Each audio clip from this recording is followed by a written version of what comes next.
So when we say meeting the challenges, we're going to start with parenting. So some of the things that I believe, when I look at this slide, I think about, this is our foundation. This is how do we do the next steps? If we do this one well, the next steps will come easier. And it's really about relationship building. And there are a lot of things that we're doing it well now at, but how can we do it better? How are we including everybody? How are we making people feel welcome? Does everybody in this room, when you happen to be seeing somebody in the hallway or at a school function, are you stepping out of your comfort zone and going up to the person and saying, "Hi, I'm so-and-so"? I know that's hard to do. It's hard to make that connection, or not hard to make the connection, but it's hard to feel uncomfortable. But as we know, change makes you feel uncomfortable. And so that's really what I like to think. How are we empowering our parents? You can't empower them unless they feel welcome, right? You can't make them feel welcome if you don't know their name. Somebody had said to me one time when I was walking down the hall with a colleague, and it was the end of the day, and I was saying, "Oh, hi," and calling the people by name, because I think that that's really key, is knowing people's names. And she said, "How many parents do you think that you know the names in this school?" And I said, "Maybe 90%. She's like, "Are you kidding me?" And I was like, "No, because I know that when I call you by name, it makes you know that you have a connection to the school, you have a connection to me. I want you here," which then makes the other steps easier, and we'll talk about those. So I encourage everybody here in this room to, whether it be a teacher, maybe one idea that I have is, how can you make that connection before school starts? Have you ever thought about calling your class list? If you're in the elementary school, of course, the high school may be a little different. But what ways in the high school can you make that connection? I had a wonderful teacher, one of my daughter's teachers, called me and said, "Hey, Molly's been late a few times, just wondering what's going on." And I was like, it held me accountable. It was like, wow, and the way that he described it was, she adds so much to the class. And when she's not here, she comes in late, it puts her a little further behind, and then the class isn't as engaging. So that's what I see with parenting. Any questions or anything regarding that? Okay, moving right along. Communicating. Are you following up? Hey, did you get this notice? Or if they sent it back and then they didn't show up. There's a couple, at least a day or the next week when we come back, are you reaching out to that person? Hey, you didn't make it. I still want to meet with you. Could I meet you at the coffee shop? Wouldn't a parent be blown away if you met them outside of school?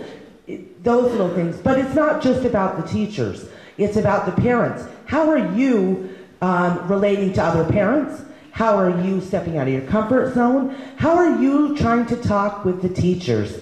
Are you going in and saying, I just wanted to let you know, little Johnny has not been feeling well, or, this is what's going on in our life. And I just wanted to share that with you. If we feel that we're not being judged, that little child's parent will go and share that information. Okay, we got to move it along. Communicating.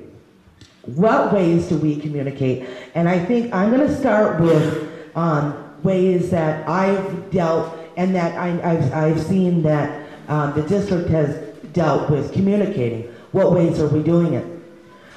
So, to make all families feel welcome and what this work is all geared to, and how do we communicate with them?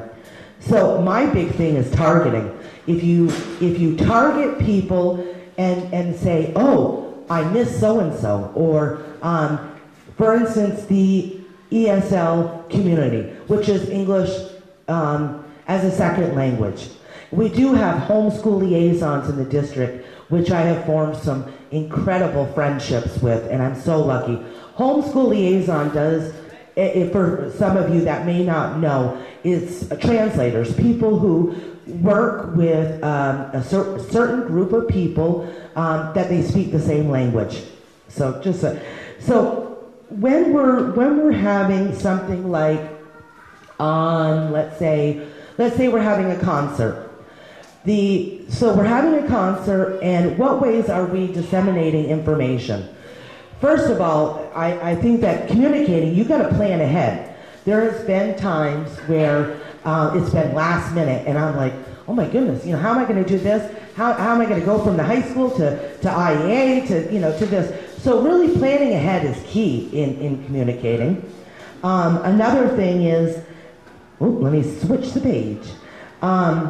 Is when you have an event, make sure your information is basic and a little graphic. I like a little graphic on mine, which is a little picture that shows. If it's a concert, I'm going to put a little something on there that shows it might be people singing. And then what I'm going to do with it is I'm going to send out email to the staff letting them know after I've confirmed it with the principal that that all the pieces that this date works, and then I'm going to let the staff know. Then I'm going to speak with our homeschool liaisons and say, we're having this concert on this date. I put a notice in your box. Could you spread the word? So that's one way. Then I also use the students. The students are great communicators. My son, who's 7 and goes to Smith, comes home, for instance, and says, I'm going on a field trip to Maple sugaring place, and so I need that notice, I need it filled out, and I need $3, and you've got to send it back tomorrow. I said, oh, and my daughter says, so what day is that? It's March 24th. I'm like, wow, so the teacher didn't only send home the notice, she told him.